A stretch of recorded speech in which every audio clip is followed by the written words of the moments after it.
am writing this under an appreciable mental strain, since by tonight I shall be no more.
Penniless, and at the end of my supply of the drug which alone makes life endurable, I can bear the torture no longer, and shall cast myself from this garret window into the squalid street below. Do not think from my slavery to morphine that I am a weakling or a degenerate. When you have read these hastily scrawled pages, you may guess, though never fully realize, why it is that I must have forgetfulness or death.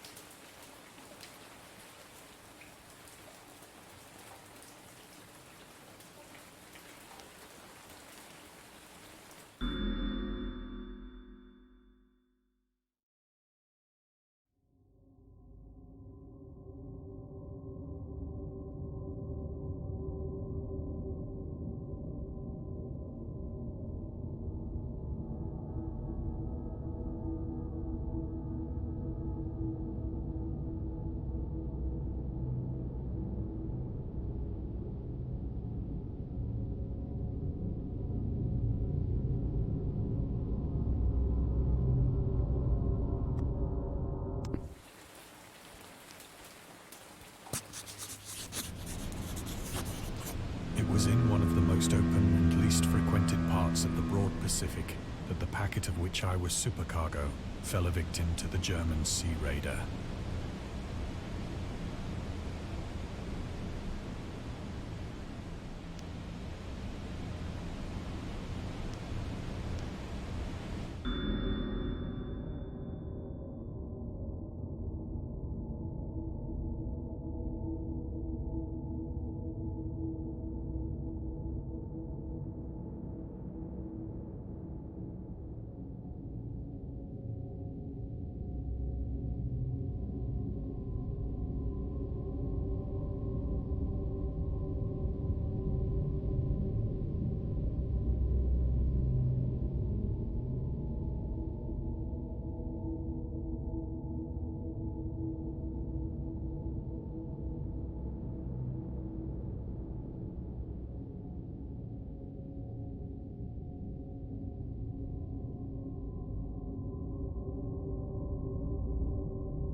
The Great War was then at its very beginning, and the ocean forces of the Hun had not completely sunk to their later degradation.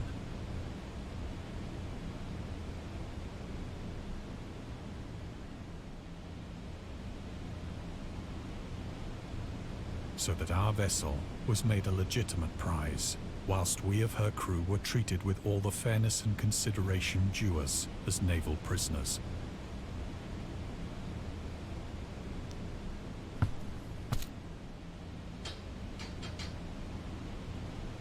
So liberal, indeed, was the discipline of our captors, that 5 days after we were taken, I managed to escape alone in a small boat with water and provisions for a good length of time.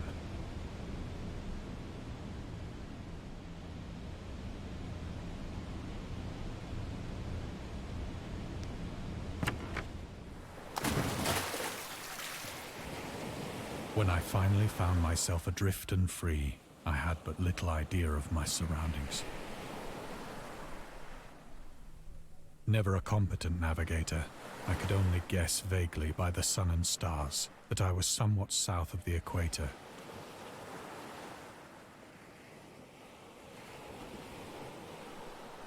Of the longitude, I knew nothing, and no island or coastline was in sight.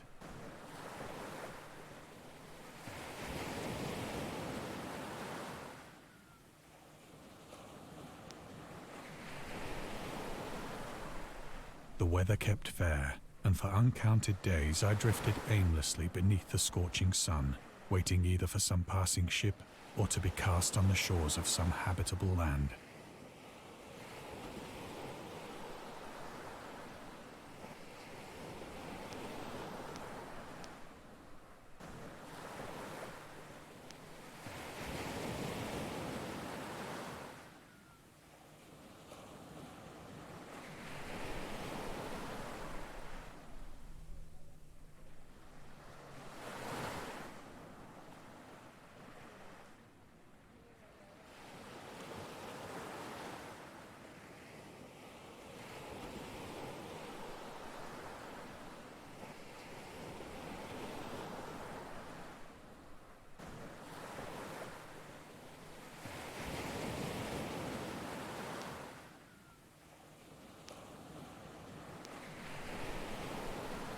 But neither ship nor land appeared, and I began to despair in my solitude upon the heaving vastness of unbroken blue.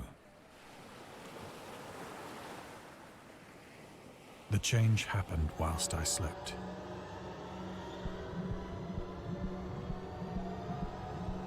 Its details I shall never know. For my slumber, though troubled and dream-infested, was continuous.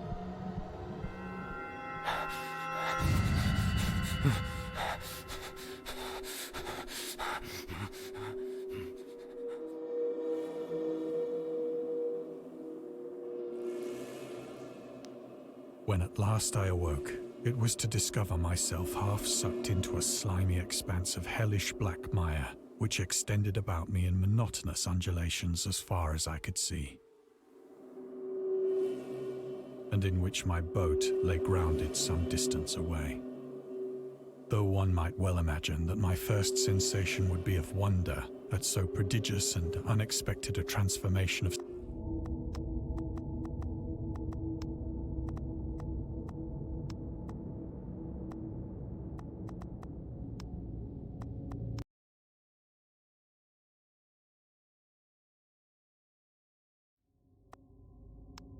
Though one might well imagine that my first sensation would be of wonder at so prodigious and unexpected a transformation of scenery, I was in reality more horrified than astonished. For there was in the air and in the rotting soil a sinister quality which chilled me to the very core. The region was putrid with the carcasses of decaying fish and of other, less describable things which I saw protruding from the nasty mud of the unending plain. Perhaps I should not hope to convey in mere words the unutterable hideousness that can dwell in absolute silence and barren immensity. There was nothing within hearing and nothing in sight save a vast reach of black slime. Yet the very completeness of the stillness and the homogeneity of the landscape oppressed me with a nauseating fear. The sun was blazing down from a sky which seemed to me almost black in its cloudless cruelty, as though reflecting the inky marsh beneath my feet.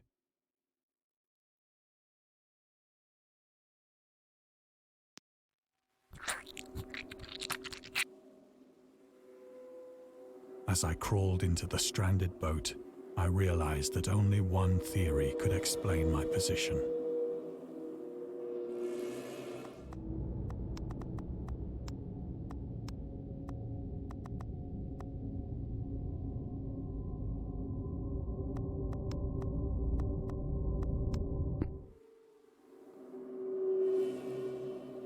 Through some unprecedented volcanic upheaval, a portion of the ocean floor must have been thrown to the surface, exposing regions for which innumerable millions of years had lain hidden under unfathomable watery depths. So great was the extent of the new land which had risen beneath me that I could not detect the faintest noise of the surging ocean, straining my ears as I might. Nor were there any seafowl to prey upon the dead things.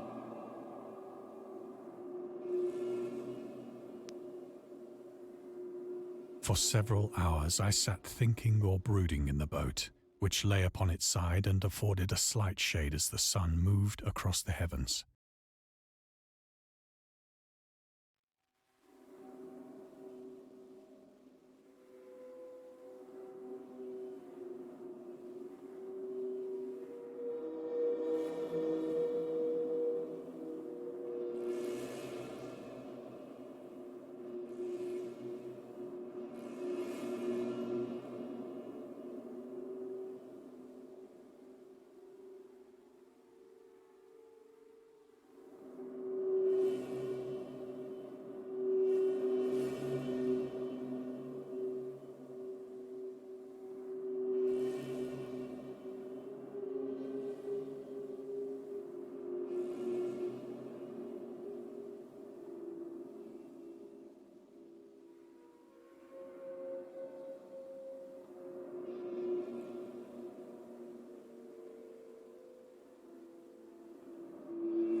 As the day progressed, the ground lost some of its stickiness and seemed likely to dry sufficiently for traveling purposes in a short time.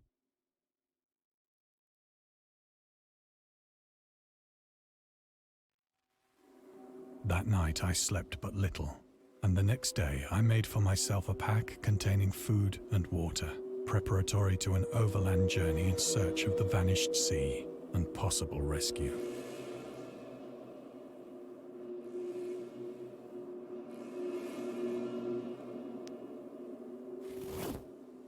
On the third morning, I found the soil dry enough to walk upon with ease.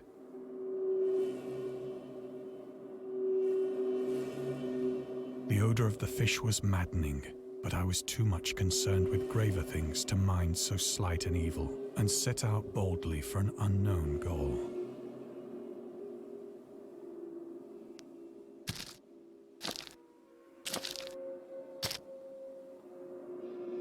All day I forged steadily westward, guided by a faraway hummock which rose higher than any other elevation on the rolling desert.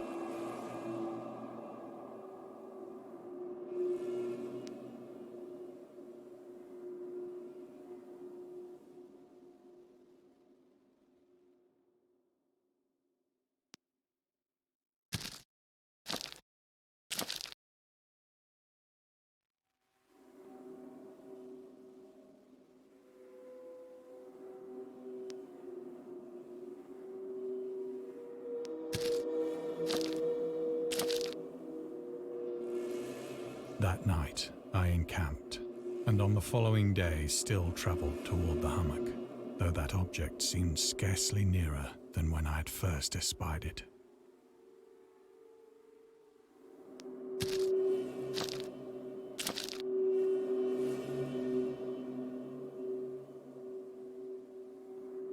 By the fourth evening, I attained the base of the mound, which turned out to be much higher than it had appeared from a distance. an intervening valley setting it out in sharper relief from the general surface. Too weary to ascend, I slept in the shadow of the hill. I know not why my dreams were so wild that night, but ere the waning and fantastically gibbous moon had risen far above the eastern plain, I was awake in a cold perspiration, determined to sleep no more. Such visions as I had experienced were too much for me to endure again, and in the glow of the moon I saw how unwise I had been to travel by day. Without the glare of the parching sun, my journey would have cost me less energy.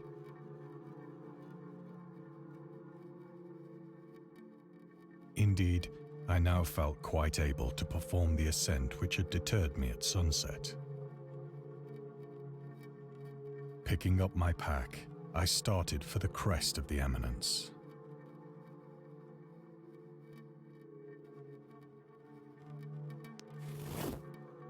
I have said that the unbroken monotony of the rolling plain was a source of vague horror to me, but I think my horror was greater when I gained the summit of the mound and looked down the other side into an immeasurable pit or canyon, whose black recesses the moon had not yet soared high enough to illumine. I felt myself on the edge of the world, peering over the rim into a fathomless chaos of eternal night. Through my terror ran curious reminiscences of Paradise Lost, and of Satan's hideous climb through the unfashioned realms of darkness. As the moon climbed higher in the sky, I began to see that the slopes of the valley were not quite so perpendicular as I had imagined. Ledges and outcroppings of rock afforded fairly easy footholds for a descent.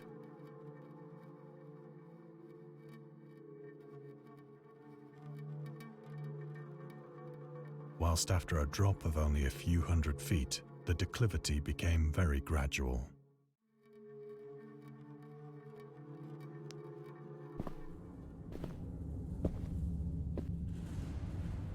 Urged on by an impulse which I cannot definitely analyze, I scrambled with difficulty down the rocks and stood on the gentler slope beneath, gazing into the Stygian deeps, where no light had yet penetrated.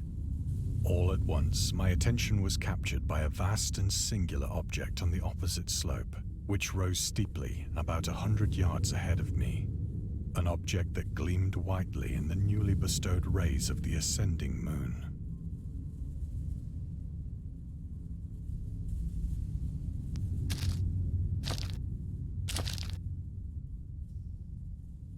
That it was merely a gigantic piece of stone, I soon assured myself, but I was conscious of a distinct impression that its contour and position were not altogether the work of nature.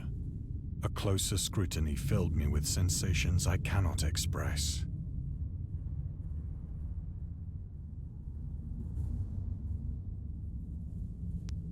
For despite its enormous magnitude, and its position in an abyss which had yawned at the bottom of the sea since the world was young, I perceived beyond a doubt that the strange object was a well-shaped monolith, whose massive bulk had known the workmanship and perhaps the worship of living and thinking creatures. Dazed and frightened, yet not without a certain thrill of the scientist's or archaeologist's delight, I examined my surroundings more closely.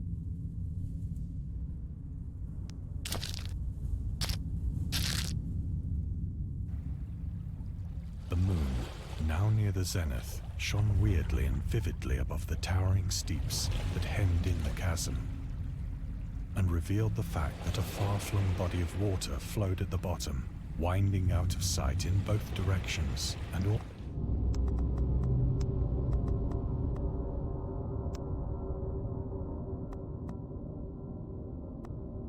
almost lapping my feet as I stood on the slope. Across the chasm, the wavelets washed the base of the cyclopean monolith, on whose surface I could now trace both inscriptions and crude sculptures.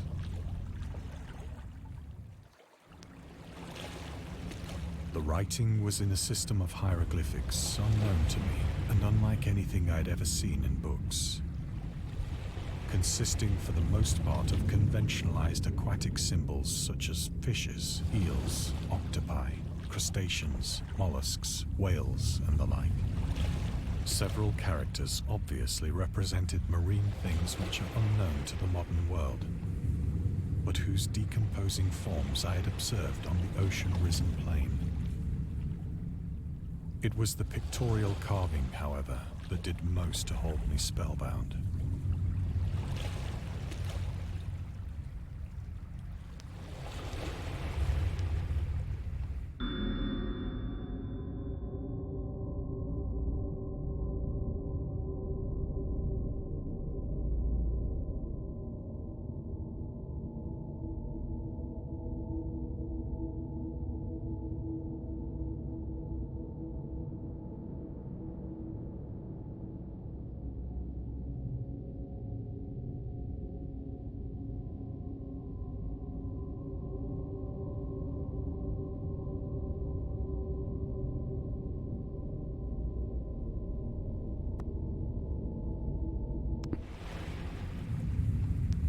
Plainly visible across the intervening water on account of their enormous size were an array of bas-reliefs whose subjects would have excited the envy of a doré. I think that these things were supposed to depict men, at least a certain sort of men, though the creatures were shown disporting like fishes in the waters of some marine grotto, or paying homage at some monolithic shrine which appeared to be under the waves as well. Of their faces and forms I dare not speak in detail, for the mere remembrance makes me grow faint. Grotesque beyond the imagination of a Poe or a Bulwer, they were damnably human in general outline, despite webbed hands and feet, shockingly wide and flabby lips, glassy, bulging eyes, and other features less pleasant to recall. Curiously enough, they seem to have been chiseled badly out of proportion with their scenic background, for one of the creatures was shown in the act of killing a whale, represented as but little larger than himself. I remarked, as I say, their grotesqueness and strange size, but in a moment decided that they were merely the imaginary gods of some primitive fishing or seafaring tribe. Some tribe whose last descendant had perished eras before the first ancestor of the Piltdown or Neanderthal man was born.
Awestruck at this unexpected glimpse into a past beyond the conception of the most daring anthropologist, I stood musing whilst the moon cast queer reflections on the silent channel before me.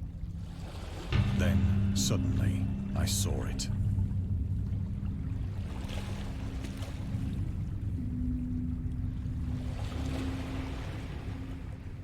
With only a slight churning to mark its rise to the surface, the thing slid into view above the dark waters.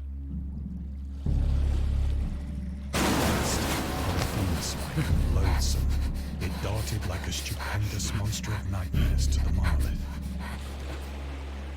about which it flung its gigantic scaly arms, while it bowed its hideous head and gave vent to certain measured sounds.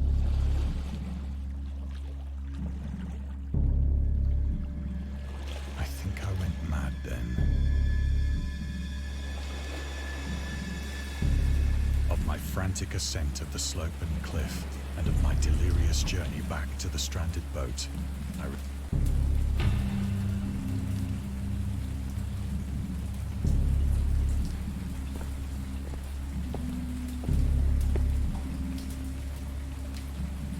I believe I sang a great deal and laughed oddly when I was unable to sing.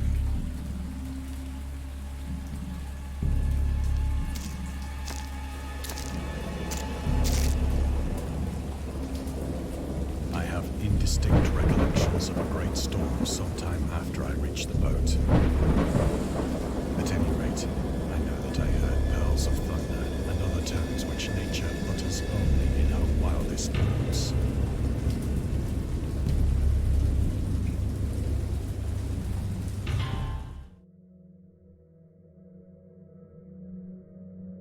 When I came out of the shadows, I was in a San Francisco hospital, brought thither by the captain of the American ship which had picked up my boat in mid-ocean. In my delirium, I had said much, but found that my words had been given scant attention. Of any land upheaval in the Pacific, my rescuers knew nothing. Nor did I deem it necessary to insist upon a thing which I knew they could not believe.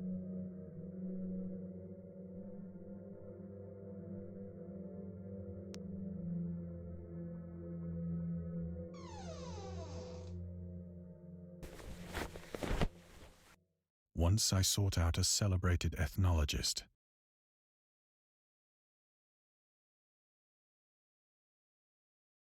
and amused him with peculiar questions regarding the ancient Philistine legend of Dagon, the fish god.